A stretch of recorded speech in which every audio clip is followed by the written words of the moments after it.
ఇంద్రకీలాద్రిపై కొలువైన దుర్గా మల్లేశ్వర స్వామి దేవస్థానం కొండ చర్యల పటిష్టతపై శాస్త్రీయ అధ్యయనం ముమ్మరంగా కొనసాగుతోంది. National institute of rock mechanics శాస్త్రవేత్తల బృందం బెంగళూరు నుంచి వచ్చి ఈ నెల 15 నుంచి 19 వరకు 5 రోజుల పాటు సమగ్ర సర్వే నిర్వహిస్తోంది.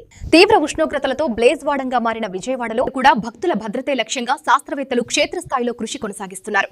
ముఖ్యంగా కొండలైట్ రాతి నిర్మాణం కలిగిన ఇంద్రకీలాద్రిపై ఉష్ణోగ్రతల ప్రభావాన్ని రాళ్లపై నిశితంగా పరిశీలిస్తున్నారు. జాతీయ రహదారి ఘాట్ రోడ్ల వెంట ఉన్న రాతి పొరల నుంచి భూగర్భ భౌగోళిక నమూనాలను సేకరిస్తూ అత్యాధునిక పరికరాలతో రాళ్ల స్థితి, జారిపడే ప్రమాద ప్రాంతాలను విశ్లేషిస్తున్నారు.